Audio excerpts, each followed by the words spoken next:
Hey, what's up guys? John here. California is going to be the biggest housing bubble in America, one of the biggest. It's because a lot of people don't see what's actually going on behind the scenes. People just think high home prices, that's California.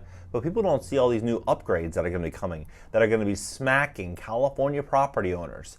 I'm not saying that to be dramatic. I mean, this is absolutely crazy. I sold my house in LA at the height of the market. I've been talking about this California housing situation for a very long time. I was a real estate agent in Beverly Hills for a decade. I know California better than most people. And what they're doing, this rug pull, is unbelievable. This is absolutely insane. In this video, I'm going to walk you through it because if you own a property, maybe you rent a property, thinking about buying, this is something you need to pay attention to. Because as 2023 continues in 2024, you're going to start to see home prices crash to a level in which you would never imagine. Please hit the like button. When you hit the like button, YouTube's going to share this content to educate more people about what's really going on, the truth about the economy and the housing market. So please hit that like button. And if you need help fixing your credit, maybe you want to invest in real estate when market crashes, GreatCreditFast.com. It's my company, GreatCreditFast.com. We're getting incredible results for our clients. You can go to that website, you can schedule a time that works for you, and Erica will give you a call, or you can give us a call today at 561-430-5900. Take a look at this. So, LA, Orange County home sales crashed 43%. 43% to a record low. Los Angeles sales down 44%.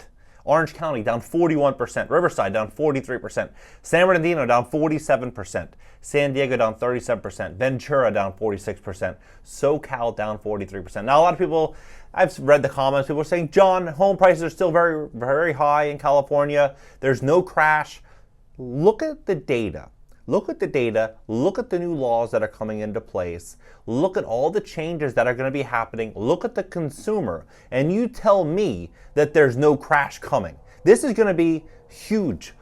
This is absolutely crazy. Los Angeles, Orange County home sales crashed 43%, right? The smallest sales total since 1988, since CoreLogic's data, right? So the smallest sales volume in about 30 years, more than 30 years. About 34 years. Home buyers crash in Los Angeles and Orange counties, continue to push sales down 43% in the year to the slowest January on record. It was the worst January for sales dating back since 1988. Sales are down 48%, below the average in January, but it's also down 10% in terms of just sales price since the peak May of 2022. My trusty spreadsheet tells me that Los Angeles County buyers got an estimated house payment that's 34% pricier. So home sales dropped 10%. The actual home price dropped 10%, but the cost is 34% higher, right? $3,766 per month on a $763,000 home. Now, $763,000, that's not getting you in LA County. I mean, not in a good section anyway, not in a safe area. You want to get into a safe area, you're looking at $1.8 million, 2.2, 2.5 million. If you want to be in a nice part of Orange County, you're looking at $1.5 million, $2 million bucks. These are the real numbers. I mean, the $763,000, they're factoring in median sales prices of condos and other areas that are outside of, the main city hub. So when you start to look at these numbers, $2,800 bucks, that was when mortgage rates were 3%.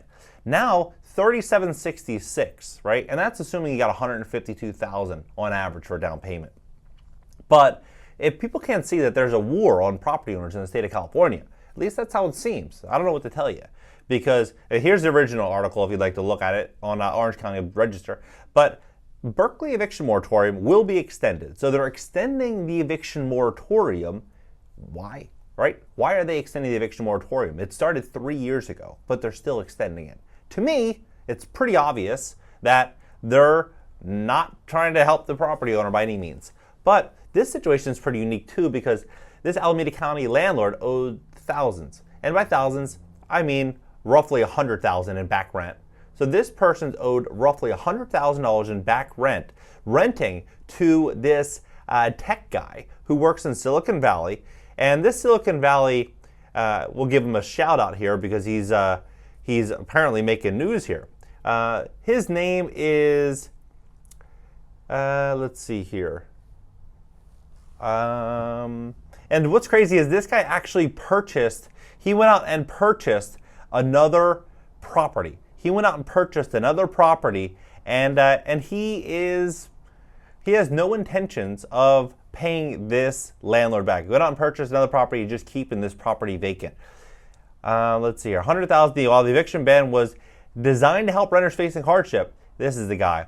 Ashish Singha works at a tech company, makes 200 grand a year. 200 grand a year, and he's stiffing it to the landlord because he knows the laws and the incentives are in his favor, right?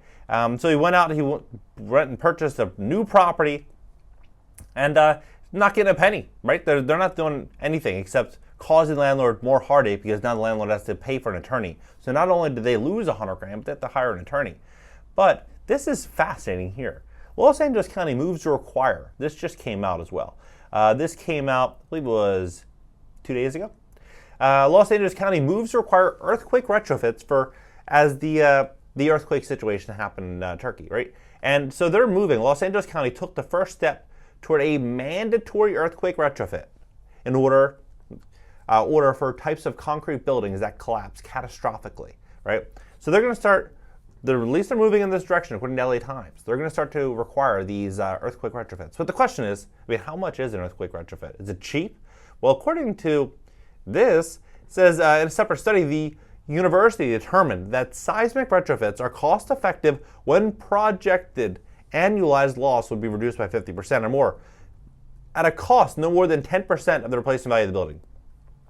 10% of the replacement value of the building. Let's say the building is 3,000 square feet, costs you 200 bucks a foot, 600 grand in construction cost. 10% of 600 grand, 60,000.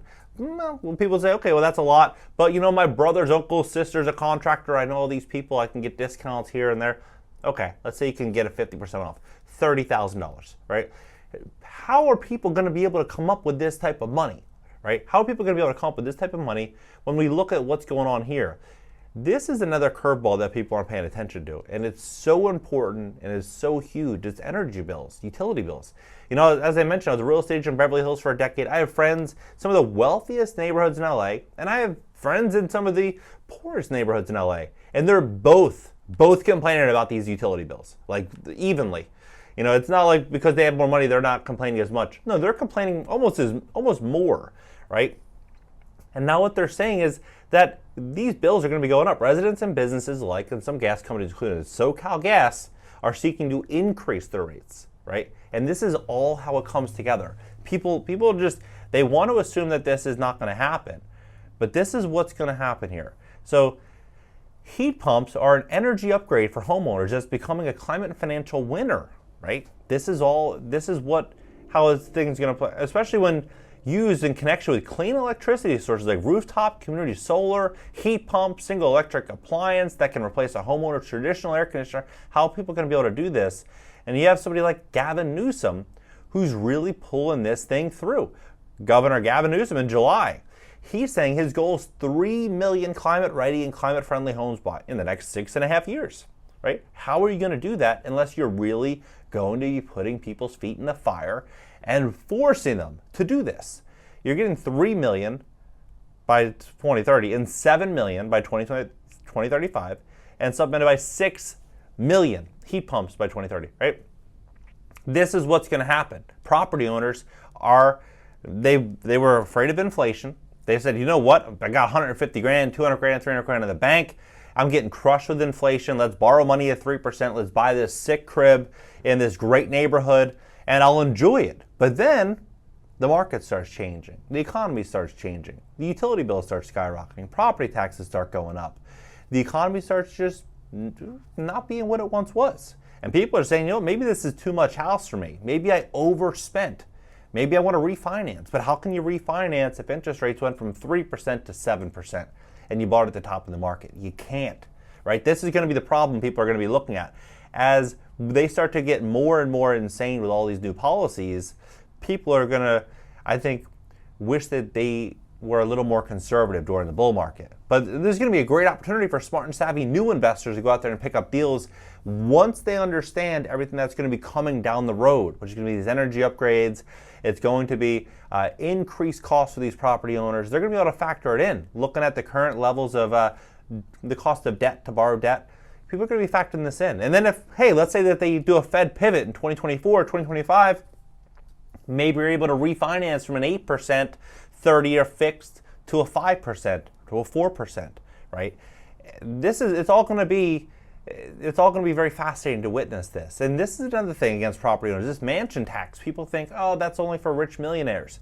This is for commercial property. It's for industrial property. It's for residential. It's for all properties in Los Angeles County. It's a 4% tax on deals above $5 million.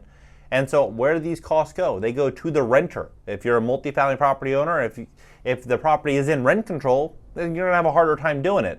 But a lot of people, a lot of property owners are going to start trying to push these costs to try to hold on to their properties, because what else can they do? They're paying 4% to sell a $5 million property.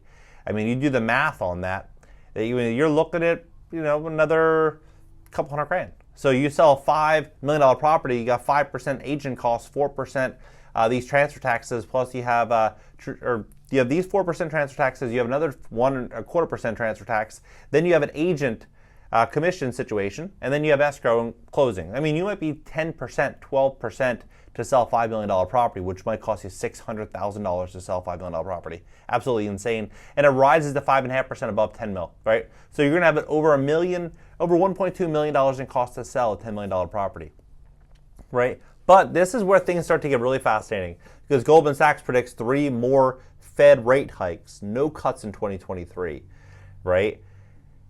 How this thing kind of plays out, we're going to start to see. This is the average credit score in America is a 698, but right now people are looking at 7.6, somewhere in the 7s for a 30-year fixed rate. What if this goes to 8.5 or 9%? What would that look like for the median home price in California, in SoCal, which is $738,250? Well, $738,250 at a 2.9% interest rate, what it was maybe a year and a half ago, $3,200. That's affordable. I mean, you're renting a downtown LA, 1 bedroom for $3,200. So people are like, hey, I own my own spot. This is a way better situation. Long term, I'm building equity. Makes sense, right? Well, that same deal at 8% is $5,121. And then you start factoring in these upgrades. You start factoring in the increased cost of utilities and insurance and taxes. People are going to start looking at this and be like, hey, do I really want to live in California not knowing what's going to happen with a $6,000 a month payment? Or should I just rent something for $2,500 or $3,000 and downsize for a little bit? We're going to start to see so many people that simply don't have $150,000 cash that are available to go spend $6,000 a month on a rental or on a house, right? They're going to just move to a rental. So this whole situation, what we're seeing here with home sales down 43%, I talked about this a while ago. I said this is going to be one of the biggest bubbles going to be Southern California, and California as a whole. I mean, that's why I sold at the top of the market. That's why I left. I thought California was in a very, very dangerous spot, and I thought the future policies are going to be detrimental. It was going to be just a real burden for property owners, for landlords, for anyone that wanted to really make any money in real estate. They're going to suffer the blow that is California through Gavin Newsom's ruling, right? We are going to start to see some big pain here. What do you think? I mean, sales down 43%. People are going to say in the comment section, no, John, but sales prices are still very, very high. This is what happens. Housing bubbles don't crash as fast as a stock bubble. What ultimately happens, you start to see the glass below your feet start to crack. And then you start to see it getting worse and worse, and then boom. That's what we're seeing now, 43%. And we're starting to see interest rates starting to increase more and more and more. You're going to start to see this ripple throughout commercial real estate when people can't refinance their buildings. You're going to start to see this when property owners can't refinance their property to offset some of these new costs because they don't have the equity. You're going to start to see this when people get laid off from their jobs. People start getting divorced in times of financial hardship. More and more and more.